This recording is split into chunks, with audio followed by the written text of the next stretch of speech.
What's up, guys? NepentheZ here, and welcome back to another episode of the Arsenal Evo RTG. Today, we're going to be working on as much of the Evo-related side of things we can. So a lot of gameplay. You won't see any of the squad battle stuff. You will see some of the rival stuff, and we're going to try and polish off as much of the menu-related content as possible as well, pre-Team of the Year. I have got a bit of a pack haul already for Team of the Year. We're up to 76 good packs and should have many more by the time Team of the Year comes. I'm hoping to aim for around, by the time the full Team of the Year is in packs anyway, I'm hoping to aim for around 150 high-end packs. But for today, I get a haircut, don't know, my bad. For today, I want to show you where we are with the Evos, who we're Evoing, and how we're having to bend the rules a little bit to get the best out of the Evos on offer. In the Evolutions tab right now, we are working on El Nene. He's going to be the person we're starting with today. We need to get one more win with him in Rivals, and then we need to just go into squad battles for one game to get 3 goals with him. And then El Nene will be finished. I am going to claim him straight away because he is going into, afterwards, high vis. So we've got high visibility there. That's where El Nene is going to go into. And we'll start working on him again after that. That one expires in 9 days and unlocks within 2 days. So time is a little bit of the essence on there. Lena Hurtig, guys, we just need to win one more game with her active, which shouldn't be a problem. Emil Smith-Rowe is mostly squad battles related, a little bit of champs and rivals, but there's still 17 days left on him, and he's not going into a future Evo at the moment. So I'm in absolutely no rush to work on Emil Smith-Rowe. Cozier Dubry is going to get finished. I need to get him 2 more games, basically all squad battles for this level, 2 rivals or champs games played, and then 3 squad battles games maximum for the second level, 4 rivals games played, and then some squad battles, afterwards to get him to the final level. And much like what we've done with Cooney Cross, we will not be claiming Cozier Dubry once he is finished. As much as I really do want a set piece plus player in the team, because of the way the Evo glitch works at the moment, obviously if EA patch it, this won't be relevant, but until they patch it, this is relevant. Once she expires, she's no longer in progress. And so at that point, we can put her into another another evolution without actually claiming her final segment. So the game recognizes her as this 83 rated card with these stats, with the 3-star, 3-star with these stats, and not as the 88 rated card with the Playstyle Plus. So what we'll effectively do is get her as an 83 rated card into another upgrade, get her upgraded hopefully to like an 86, 87, then claim this and get another +5 on her, and instead of having this card, have a much, much better version. And similarly with Cozier Dubry, we will not take him to this level just yet. Although this is a reasonable card, actually, we'll take him to this 83 level that's actually pretty poor. Right, really low dribbling, low passing, low pace, low physical. He doesn't have a Playstyle Plus. He's only 4-star, 2-star. And he'll hopefully be eligible for another Evo. We get him up to an 85, 86, 87, then drop that +5 on top, and then he's going to be an absolute beast. So that's what we're doing today. The other thing that we've got to do that's a little bit time of the essence, cut inside is going to be Reece Nelson. I have bought him. There's no time sensitive nature to put him in. He doesn't go into a future Evo afterwards at this moment in time. So just within the 11 days to get that 100,000 coins. I want to try and save as many coins as I can for Team of the Year, of course. Icon upgrade is there. There's 3 Arsenal icons that fit. Right, Suker is one of them. Might be right that's one of them. But of course, they've both got better cards. And then Robin Van Persie is the other one, who actually looks like a bit of a beast. So we've got a fair bit of time, but hopefully we'll pack Robin Van Persie in the meantime. But I will buy Robin Van Persie and put him into this icon upgrade eventually. The only problem with it is it just means that we've got another Arsenal attacker that we really just don't need. Keep Up is there. For Keep Up, we're going to be putting Walters into the bronze right back / centre back. Then we're going to let it expire, and then we're going to put him into fast forward. So we've got 5 days there. He's about 4,000 coins at the moment. I want to wait until his price comes back down a little bit before I go and buy him. Stop right there too. We're going to get to in a moment. Fast forward, we've just covered. High vis is going to be where El Nene goes. Crossing Crusader is going to be Tommy Asu. this expires within 4 days, so I'm hoping to pack Tomiyasu. I don't mind buying him if I don't pack him. It's not the end of the world. Patrick, who's going to be Wubben and Gabriel. But of course, these are Frevos. Neither Wubben nor Gabriel go into anywhere else afterwards, so I'm happy to just wait and bide my time on Patrick, who for the time being. And then weak foot and skill move training. These two are going to go together with Stop Right There 2. Stop Right There 2 expires in 3 days. And so the person that we're going to be putting in here, because Stop Right There 2 doesn't have anyone for me to put in, neither does weak foot or skill move training. And I asked you guys in a previous video, what do? Do we go for an Arsenal player out on loan, a completely different player, and just start building up a new player? Do we go for an Arsenal past player, maybe somebody that I want to be an Arsenal player? And I found one person. And that person, guys, is John Jules. Not only has he got a real cool name, got a real cool card to start with, and he goes into both he goes into Stop Right There 2. He goes into skill move and weak foot. Where's skill move and weak foot? Skill move training, weak foot training. And he doesn't become like insane at the end of it. Only uses selected Evos. But he becomes very reasonable. As a 73 rated, with good enough stats to the point where a couple upgrades would be really good. Now, the problem is we have to do weak foot and skill move first, specifically weak foot first, or skill move first, then Stop Right There, then weak foot training. So I'm going to go and do skill move training on him, then Stop Right There 2, which is the more time-sensitive one, then back into weak foot. And what I will do is, again, I'll just hold him once he's expired on weak foot and not fully upgrade him until it expires, even though it takes a long time to expire. So he is going to be the first non-Arsenal player, other than Ilkan, our first ever guy that we evoed. He's going to be the first non-Arsenal player that gets evoed because he is a loanee, and he's got 4-star, 5-star, and he is on the cusp of being absolutely insane. Now, the other thing that EA dropped on us today, guys, which I'm sure you are all interested about as to whether or not it's going to happen or not, and that is Thierry Henry. Are we going to complete him? Oh, you know it. This is not even there's not even a debate to be had. He's actually really reasonable as far as a card goes. 288s, 287s, an 86, an 85, an 83, and an 81 with the bronze and silver. Few informs needed in there. Obviously, I'm not going to complete him straight away right now because Team of the Year is going to be here on Friday, and we're going to start ripping those big packs during Team of the Year. So we'll finish him throughout Team of the Year, and he should hopefully sit alongside Gio Quiroz in our team. I am, through Team of the Year, I'm going to do all of these icons because I think it'll be good to have Eusebio, Maldini and stuff and just start building up this insane sort of like SBC objective team that we can with some Evos, so that if I am feeling it one weekend and we just go for like a big team, we will. But that's to come, of course. But now, let's get into some rivals and grind up Mohamed El Neni. All right, guys, as we get into some gameplay for El Neni, it was a tough stint, I can't lie. Division 3 sometimes feels hard, sometimes feels easy. When you're just looking for one win, I always do this thing when I'm just trying to get one thing or I'm going explicitly for a thing, and I just rush a lot. And all the games you see here today start with me just rushing, defending awfully, just attacking awfully, taking a beating in the first half, getting myself together in the second half, and making some comebacks. But we've got some comments. I've only got about 10 minutes today, but I've got a few comments I really want to get through.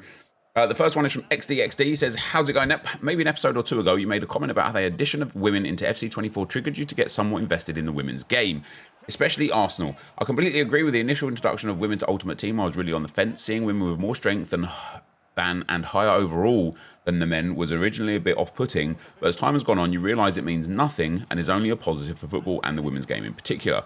I watch Arsenal and Barcelona women's matches as regularly as possible, and you start to feel the connections to players like you do with the men's teams. Kyra Cooney-Cross became my favourite women's player and now is the focus of my Ultimate Team this year, having played 500 games with her already. I think it was, in the end, a good call by EA. So, first of all, yes. And we talked about this at length, didn't we? Like, mostly on stream, but at length pre FC24 when the women were announced. And the truth of the matter was always going to be that using an 88, 90 rated woman will be no difference than using an 88 or 90 rated man that you've also never heard of. When you talk about the connections, most of you will probably know, but obviously there's something in life called parasocial relationships, and it's a one-sided relationship based on a bond that you form with a celebrity or a content creator or an athlete or something like that. And it doesn't always, in fact, it's not even, it doesn't always, it's almost always not a sexual bond or like a bond of sort of like lust or the feeling of being in love. Sometimes you get those weird people that, like, you know, end up stalking and some, even worse times killing people because they've fallen in love with who they see, and then they think that that relationship is two-sided. But in terms of the parasocial relationships that I've formed with some of the women, some of it comes from silliness, like... Sorry, but I'm just going to have to cut this bit out here. I have to in my throat. I'm delighted to be able to report. I'm Derek Ray, and keeping me company here on the electric entry is Stuart Robson. And what we have coming up for you is a foot rivals match on the... Like saying Wubba over and over, and just because of that, and then the fact that she reacted to me saying Wubba loads of times on an Instagram story kind of existed, made me just start loving Wubba, and now I'm just really interested to see how her career progresses, and I really want her to succeed. But also, like, I started watching some Arsenal highlights for the Arsenal women, and the way Katie McCabe is on the field, she's like a little bulldog, man, and like she takes our set pieces, she scores banging goals, she's got a wicked left foot, she's like an absolute beast on the field, you know. She loves the challenge, she loves the physical side of things, she sticks up for the girls when like things are going, you know, when people are getting physical with them, like she'll get involved in that. And because of that connection, I put her back in the team. Like, I had whoever I had at left mid, I think it was Havertz, but because of that connection with her from watching her highlights on YouTube, I put her back in the team, and I find that to be absolutely fascinating. And I hope that more people, not just with women, just with players, because it's one of the side of things that I've got from FC24 and FIFA over the years, but I hope more people just start playing with players that they actually love rather than players that they see everybody else playing with because they're the best. And what I mean by that is, like, one of my favourite all-time football players is somebody who used to play for Spurs. Not just used to play for Spurs, but was like a big talisman for Spurs, and that's Gareth Bale. And the sole reason why Gareth Bale started becoming a big favourite of mine is because of FIFA. That's it. You know, like the game that I watched that also kind of like instigated that was when he scored the hat-trick from left back in Champions League against Inter Milan, I believe it was. And it's just things like that where I'm like, you just don't get like experiences or connections like that without the game as well. And so, yeah, it's really interesting. And yeah, I think for me personally, the women's side of things has been massive. You know, I know Gio Quiroz is likely to go out on loan from Arsenal, and that makes me sad because I'm like, no, I want her to stay at Arsenal and get into the team and do well because I have her card and I want it to do well. But yeah, it's a weird one. We have got TJ Delaney says, Nep, the new camera settings, what's the new camera settings? Nep looks clean. I'm just on telebroadcast, mate, but 20 height, 0 zoom. JB says, how you get frustrated makes me feel better about how bad I am. Do you know what's really crazy? Every year, sometimes even every day and during some games, I had a pass there to Gio Quiroz. Every year I'm like, right, this year I'm not going to get frustrated.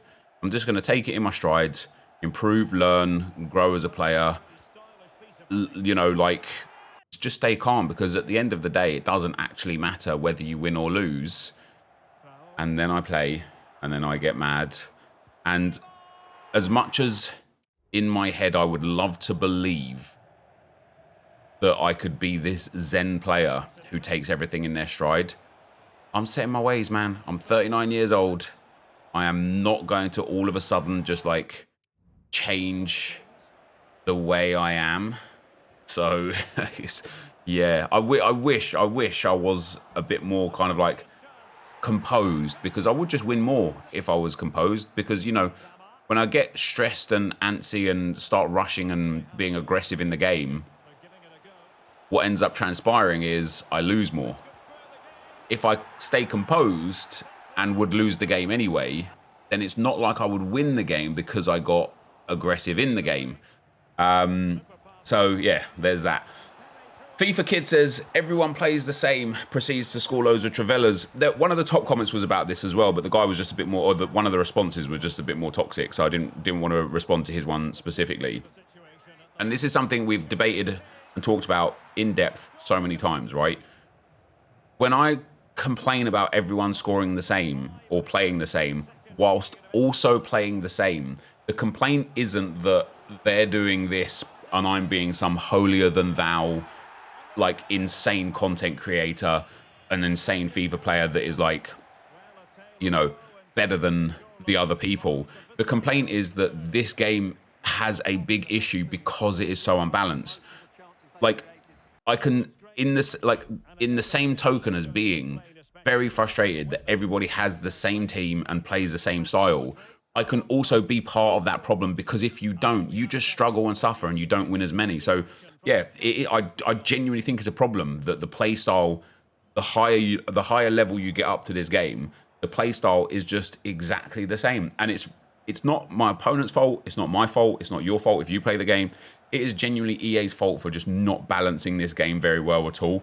And it's quite frustrating that they've just released new patch notes and they haven't addressed like 3 of the biggest issues in the game, from my opinion, which again goes to prove that it is just something that is impactful at the high end of the game, that impacts so few people that there's almost no reason for them to actually patch it, because it's not the casuals and the kind of like lesser skilled players that are being impacted by some dumb play styles. It's just a really minute portion of the community, so they have no incentive to balance it, because it just doesn't bother anyone.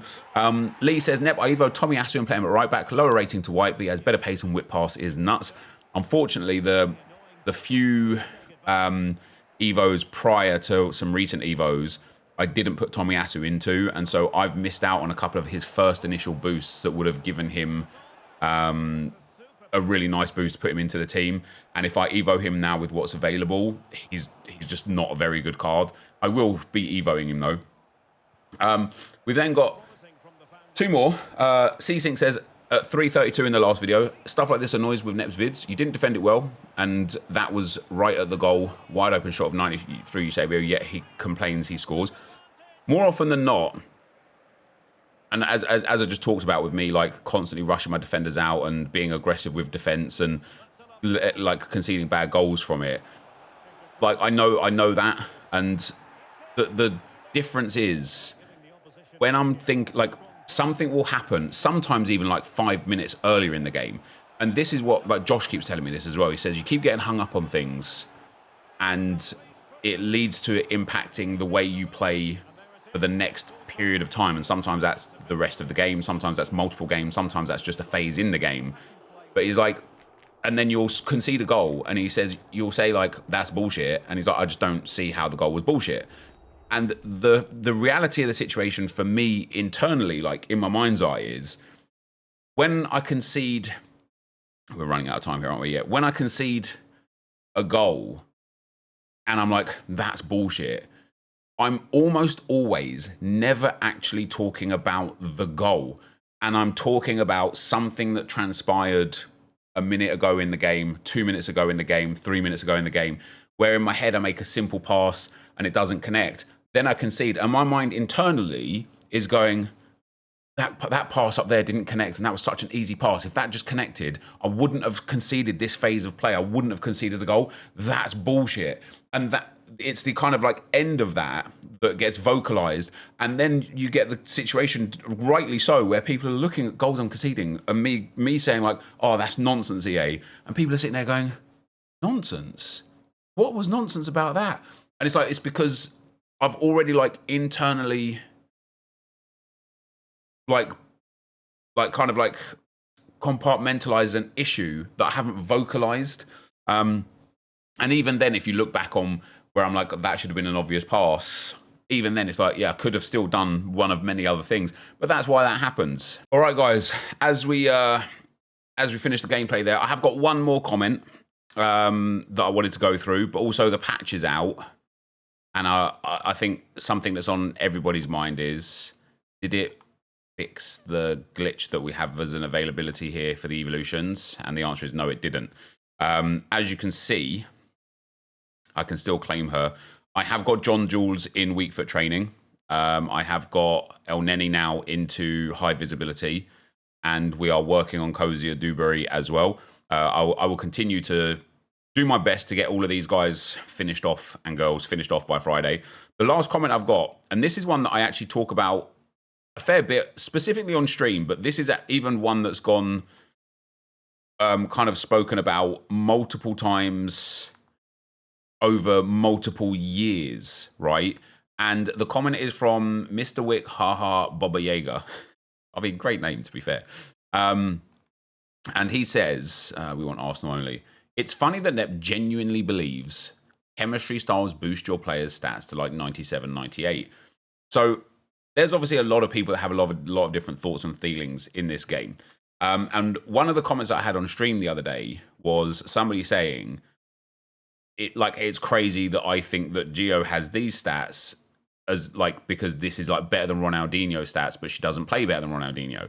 And I thought, first of all, you don't know she doesn't play better than Ronaldinho because you don't have her, you don't have him. But second of all, she's not better than Ronaldinho. She's not the same as Ronaldinho, right? Because first of all, she has 3-star, 5-star. He has 5-star, 4-star. He has different height, different work rates, different body type, different acceleration type. He has different stats, including much better reactions and composure. He has different play styles, and he has custom body type and custom animations. So even if Gio Quiroz had identical in-game stats as Ronaldinho, there's still so many other variables that would make her different to him, right? I also think it's really important to note that if I had Ronaldinho, I wouldn't be getting, like, if I had exactly Ronaldinho and just took off the hair, changed his skin color to like, I don't know, green or something, and then changed his boots to just some like plain boots, and then played a game of FC24 with him and asked you guys, who is this player? You know, this bald green man with black boots or whatever. You wouldn't say, oh, that's obviously Ronaldinho, because you can't, like, the way you specifically play with a player doesn't mean that you're getting the best out of them. And it's exactly the same for me. Like, Gio Quiroz has got insane dribbling. If I put in Ronaldinho instead of Gio Quiroz, I'm not all of a sudden using his best kind of like points to my advantage because I'm not good or I'm not good enough. And I watched like the pro players play this past weekend, and some of the things they're doing, I'm like, man, they're just like doing this and doing that, and I don't even do that. And then I try and do it with, I don't know, someone like Cozier Dewberry or even someone like Havertz, because Havertz is like, he's a little bit behind the power curve now. His stats aren't so good. And I'm like watching these guys do this mad left stick dribbling and stuff. And I'm like, yeah, let me try that. And then it fails with Havertz. I'm like, well, obviously it's going to fail. He's got 80 agility and 72 balance. But I don't try it with the players that have the good agility and balance. And again, it transpires back to the fact that I'm just not good enough at the game. And I have to work on that craft, which I'm not doing. And one of the things we've actually been quite consistent on throughout this year is learning your players, especially in our play styles, is super valuable, simply due to the fact that play styles can be super, super impactful in game if you know how to use them correctly. So knowing what they do, who has them, and then how to apply them in game is really valuable. Going back to the point of like believing chem styles boost to player stats to like 97, 98, one of the ones that I always see the most, one of the kind of like comments that I see the most is, oh, but they don't feel like they've got 99 pace. You know, I've given them a chem style. These defenders don't feel like they've got 99 pace. One of the things is that pace itself isn't just the pace stat, which I know sounds dumb, but this is, again, EA and their infinite wisdom. But agility is important to the pace stat. Stamina is important to the pace stat. This year, play styles are now important to how fast somebody feels. Body type is really important to how fast somebody feels. Accelerate type is important to how fast somebody feels. So you can have two 99 pace players and they can absolutely run differently. But Josh and I, last year, when this same topic came up, did an experiment of players with and without shadow, with anchors, and there is a 100% not 100% difference, but there is 100% a difference in how fast somebody runs with a shadow versus without a shadow.